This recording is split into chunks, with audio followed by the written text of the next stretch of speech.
Inside of the phone booth dropped loose from its shell.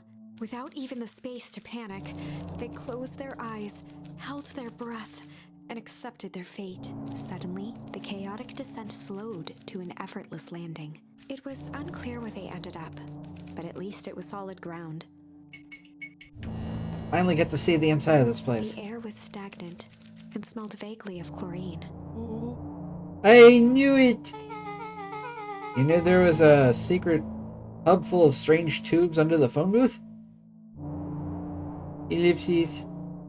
Wait, this isn't a laundry place? Of course I did. Didn't I say? No. I definitely thought it. Luca, do you remember when I said how cool it would be if the transdimensional conduit from Hank Atomic number 12 was real? Well, at one point or another, you said that about every technology ever discussed in Hank Atomic. That's why I'm such a good predictor. Looks like each of these has something written on them.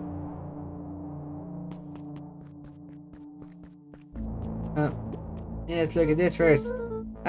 This suit has a broken mask. So we found our mystery warehouse creeper. We've at least found our hazmat suit. If it works like a non-creed and talks like a non-creed, let's not jump to conclusions. Just saying.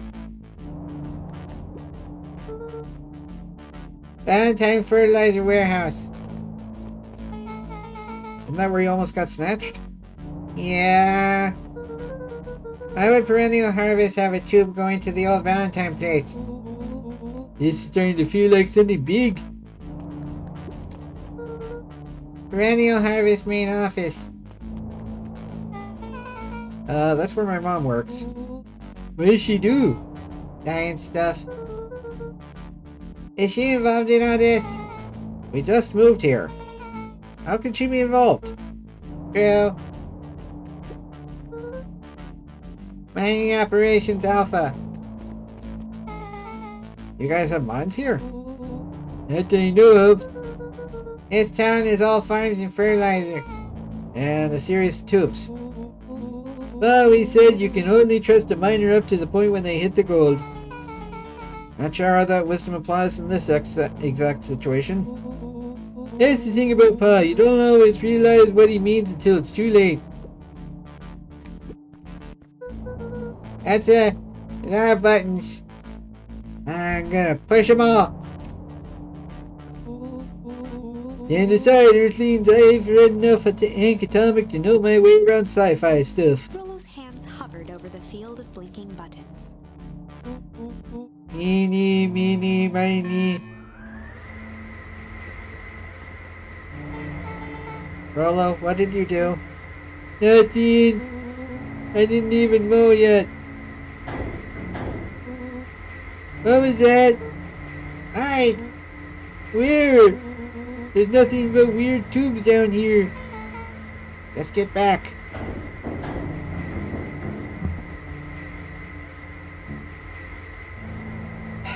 There he goes with that word again.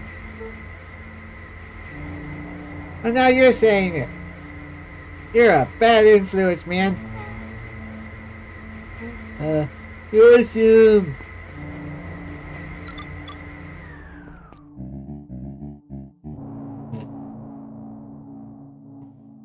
You'll need to come with me now. We aren't going anywhere with you. Not until we get some answers. Mr. Underground Secrets. Told him it was an absurd password. But I love anything that makes me feel clever. Hey who? That's no matter. If I can keep you hidden until the festival, might be able to save your skins. We don't care about our skins. Hold on now. I like my skins. Let's all stop now, Mr. Nuncreed. Joseph waited for a moment in silence. Sound just like him. Oh. What? You don't get to talk about my dad. You know, your father and I were friends back before. He gestured toward the strange tubes. All of this? That's a lie. True. I used to bounce you on my knee. What happened? Same thing that always happens. Reality, complications, life. We were a team, Walt and I. An idealistic doctor and a bright-eyed pharmacist. Both heck bent on helping folks. So you were his sidekick? No. We were partners. He helped the patients and I helped him. Yep, total sidekick. Creed let out a growl of a sigh. Luca, I need you to know this. I need someone to know this. One day, Shopper Valentine comes to us. Says he's got an opportunity. He found something he didn't quite understand. He was willing to pay us both handsomely to help him understand it. And my dad said no. Your father and I both believed in helping people. But the thing I could never get was to understand was it's a lot easier to help others if you help yourselves now and then. Classic sidekick in the villain plotline. Walt loved being righteous almost more than he loved his family. He was wrong about one thing, though. When he begged me not to take Valentine's offer, he said, Joseph, if a person says yes one time to Shopper Valentine, he'll make sure they keep on saying yes to him until the day he's dead and gone. He shook his head wistfully. Sharper's long gone, but he's still got me saying yes. Is there a poison to this sob story? Not really, no. Just an old man trying to delay what needs doing. Nuncreed took a menacing step towards the children. Tried to keep you safe. Tried to keep you and Jennifer out of this. But you forced my hand. Luca began to laugh. You really don't know? My gran isn't out of this. She's been scheming right under your nose. Juniper? Seems she's planning on crashing the whole town's party. It's going to disrupt the festival? Why would she? The color drained from Nuncreed's face. How does she know? Apparently she knows a lot of things. What? Let's just say this isn't the only underground lair we've busted into today. Now see, hers is way cooler. You got maps and explosives and bad intentions, big man. Nuncreed grabbed Luca by the shoulders. His eyes were frantic. You need to tell me what she's going to do right now. She doesn't understand what it is she's messing with. Tell me now. She's in danger, boy. I don't know. Got a map and a mark on the fountain in Town Square. A fountain? Why would... of realization struck Mr. Nuncreed. She knows about the source? What is the source? She tries to destroy the source. It could catalyze and... Dear God. It's going to freeze us all.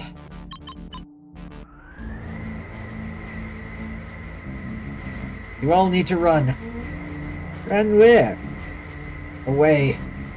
As far away from this town as you can get. Head west and don't look back. That did not go how I was expected. So, we're totally following him, right? Totally. See you on the other side.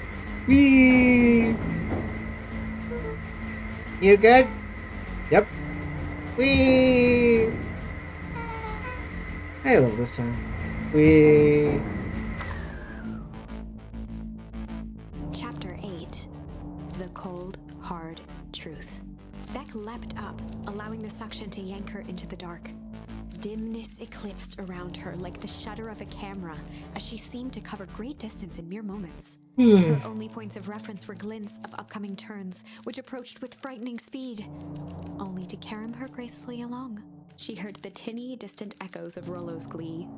Once she stopped fighting against it, the ride was impossibly smooth.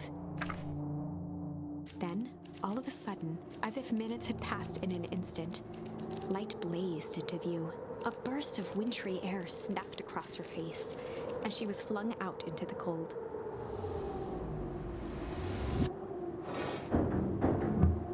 Two. The two. The twoie. That was intense. Yeah. I think I might party with some. Any idea where we are? Somewhere called. Doesn't look like we got it. Yeah. I didn't feel like we traveled that far. This place sucks. Why would anyone want to blow something up out here? Only one way to find out, I suppose. By blowing everything up. We gotta catch up to Nuncreed. I think he went this way. You can tell because of the lack of footprints. Actually, let's try this way first. La la la. Oh good, it's a maze. I like the little crinkle noises.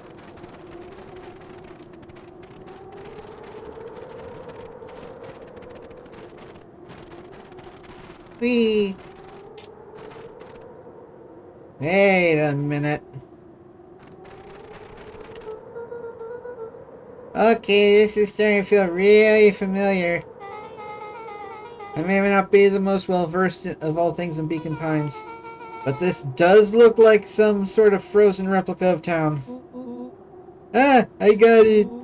It's so obvious now. Mr. Nuncreed is an alien. Oh no. Stick with me here. This species can only live in sub-zero temperatures. Oh boy, here we go. This source is this base camp dimension, so naturally they keep a code. We found it by traveling through those metallic wormholes back there. Final objective: kill us all and shapeshift into a Beacon Pine citizen of their choosing. You really had me. But you very much lost me there. You get used to it. We should keep moving. La la la. Oh, they got him to move. As they rounded the corner to the frozen town square, they spotted Mr. Nuncreed inching cautiously toward a pit at its center. He held his arms out gingerly, as if approaching a beast in the wild. Upon closing the distance, Luca recognized what Nuncreed was after. Gran stood confidently at the edge, one arm outstretched over the abyss. Nearby, a wheelbarrow had been emptied out. She held a lit torch, which flickered in the bitter wind. I shall feel my wrath. Juniper, you don't really know what you think you're doing. I assure you, this is not going to solve anything. If you drop that, you doomed this whole town. Oh, it wasn't me who doomed this town. I've been watching you, Joseph. I know what you've done. And you and your co-conspirators. Gran? What's happening? Luca, you and your friends need to leave right this moment. Mr. Nuncreed turned back toward the kids, desperation in his eyes. Listen to your grandma, Luca. This is between me and Juniper. Rollo and Beck held steadfast in awe. Luca approached closer. Mr. Nuncreed spun back toward Gran, his voice growing louder. You've got it all wrong, Juniper. Just hand over that torch. You don't understand what you're doing. How could I possibly trust you to do the right thing? Walt told me everything. He trusted you and you betrayed that trust. Luca, did you know that this man's entire life is a lie? If it weren't for him, your father might still be alive. Mr. Nuncreed winced with anguish. His voice hardened. That's not They true. both now yelled, not to each other, but at fate itself, making their peace with long-held burdens. The wind howled with encouragement. Walt was like a brother to me. We just had different ideas on how to affect change. Very convenient that your way just happened to line your pockets. Well, that's not fair. They menaced at each other, both catching their breath. The moment balanced on a knife's edge. And here comes the Amid choice. a blur of emotions and memories, Luca's mind flooded with questions. The wind calmed, as if to give him the stage.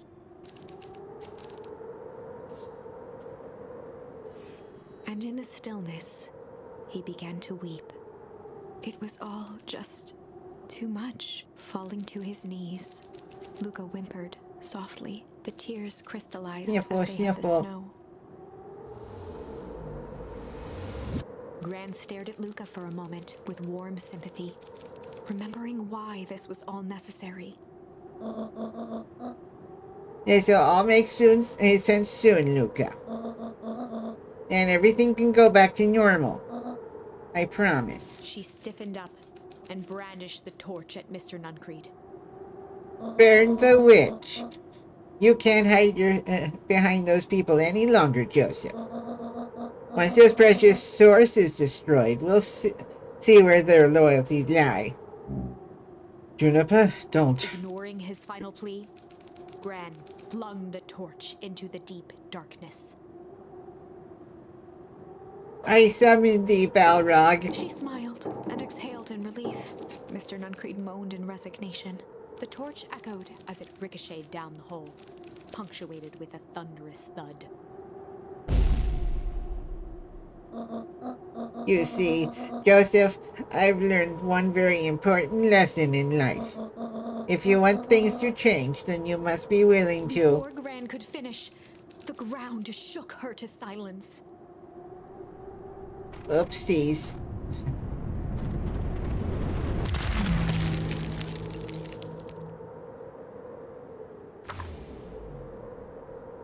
Gran only Whoops. had time to spin around and run to Luca, her attempt to shield him, an honorable but trifling act. Unflinching love, pitted against an unthinking horror, there was no contest. Her warm embrace froze in an instant. That is where they remain, fixed in place, forever. And so, our story ends on this melancholy scene. In a town brought low by its secrets, sits the frozen statues of a misguided band of meddlers. The end. Oh, that was the game. I hope everybody enjoyed it, and, Well, that was dire. On the bright side, we finally figured out where all the ice is coming from. Now, we just need to find a way to deal with a mystic, unfathomable force of nature. Thank you all for watching. You're welcome to come see me record these episodes live at twitch.tv/SuperBunnyBun. You can also come say hi on Twitter at SuperBunnyBun. But most importantly, I'd really appreciate it if you could like yourself, comment about how awesome you are, and subscribe to Happy Thoughts. And until next time, stay spicy and huggable. Bye!